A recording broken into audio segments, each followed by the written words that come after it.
تا حالا به این فکر کردین که چطور وسط یکی از داغ‌ترین و خشک‌ترین جاهای ایران، جایی که خورشید واقعاً بیرحمانه میتابه، چرخ‌های یکی از بزرگترین قطب‌های صنعتی کشور بدون وقفه میچرخه؟ امروز می‌خوایم با هم یه داستان فوق‌العاده از اراده، تلاش و مهندسی رو ورق بزنیم. داستانی که از دل گزارش رسمی شرکت برق منطقه‌ای یزد بیرون اومده.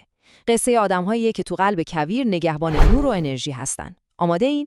خیلی خوب. بزن بریم. ببینید، این جمله که از خود گزارش برداشتم به نظرم کل روح این ماجرا رو تو خودش جا داده.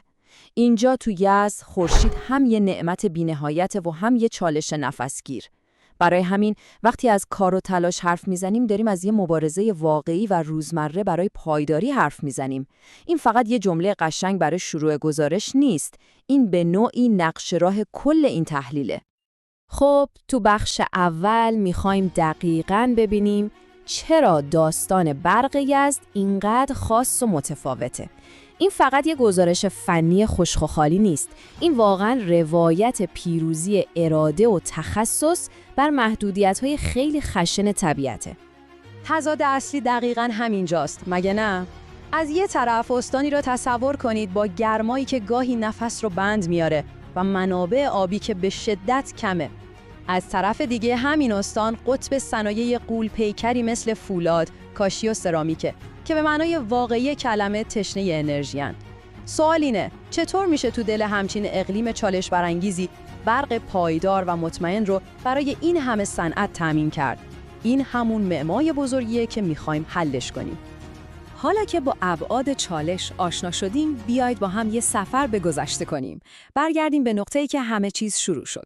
داستانی که تقریباً 1 قرن پیش با یه مولد خیلی کوچیک و البته رویای یه مرد بزرگ شروع شد. این تایملاین داستان رو خیلی قشنگ خلاصه میکنه.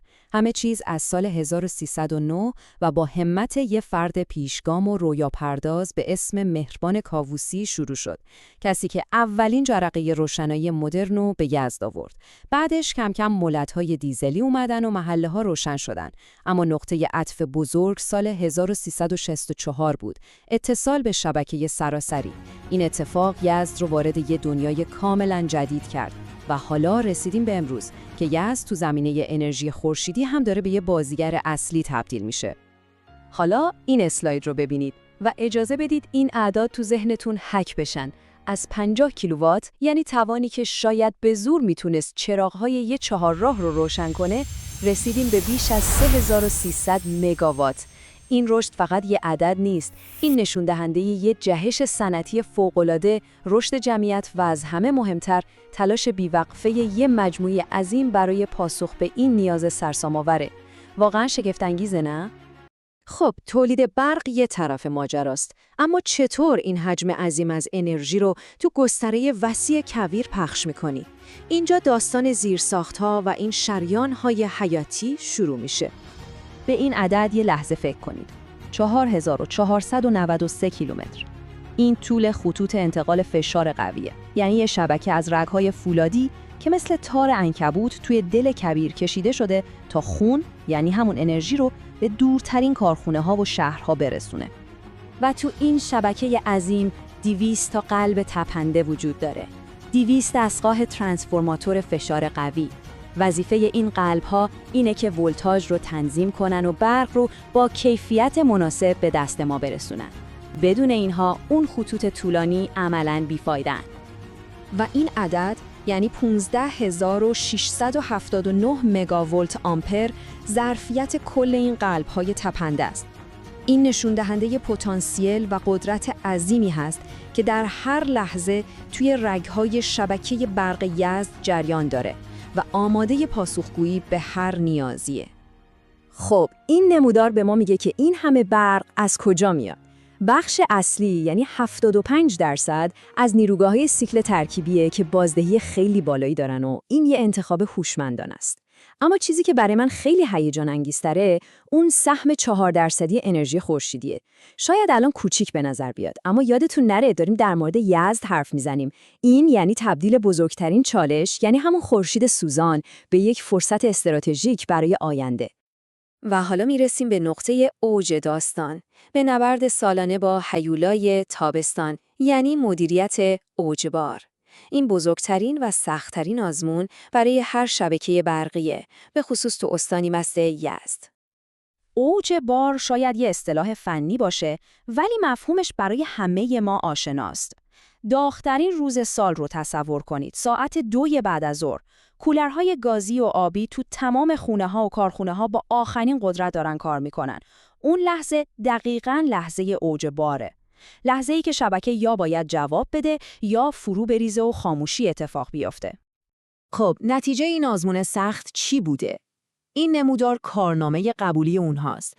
این ستونها به ما نشون میدن که چطور متخصصان برق یزد سال به سال با برنامه‌ریزی دقیق تونستن این چالش حیاتی رو مدیریت کنن و جلوی خاموشی‌های گسترده رو بگیرن. این فقط یه دستاورد فنی نیست.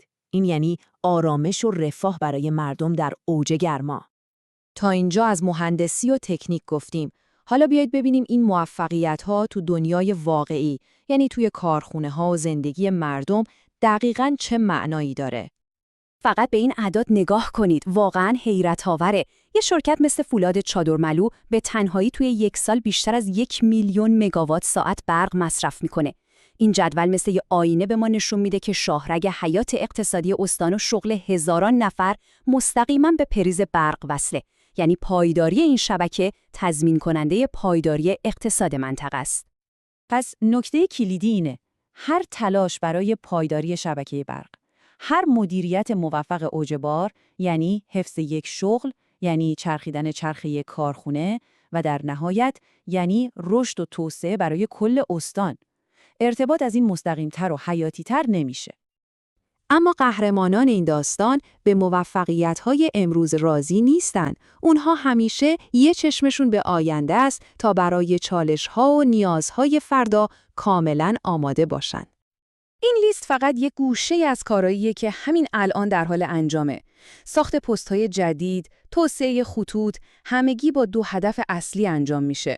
اول، پاسخ به رشد صنایع و جمعیت در آینده و دوم که خیلی هم مهمه، آماده سازی شبکه برای پذیرش هرچه بیشتر انرژی‌های پاک مثل همون انرژی خورشیدی که قبلا در موردش صحبت کردیم. خب ما سفرمون رو از یک جرقه کوچیک در سال 1309 شروع کردیم. از نبرد با گرمای کویر و مدیریت اوج بار گفتیم و به نقش حیاتی برق در صنعت رسیدیم. حالا با دیدن این همه پتانسیل، این تخصص فنی و این پروژه‌های آینده نگرانه، این سوال بزرگ مطرح میشه. آیا یزد میتونه بزرگترین چالش خودش، یعنی خورشید بی‌امان رو به بزرگترین فرصت تبدیل کنه و پایتخت انرژی خورشیدی ایران بشه؟ به نظر من آینده واقعاً روشن به نظر میرسه. ممنونم که در این تحلیل با من همراه بودید. بیننده عزیز، از اینکه این ویدیو رو تا آخر تماشا کردی ممنون. برای اینکه از ویدیوهای جدیدتر این کانال که روز به روز سعی می‌کنیم بهتر و بهتر باشه اطلاع پیدا کنی، حتما کانال من رو که تحلیل هوشمند هست سابسکرایب کن و ویدیوها رو هم برای حمایت از ما لایک کنید. ضمناً ما توی ویدیو بعدی مطالب جدید و مفیدی داریم که حتما میتونی مهارت و رشد فردی خودت رو افزایش بدی. باز هم ممنون.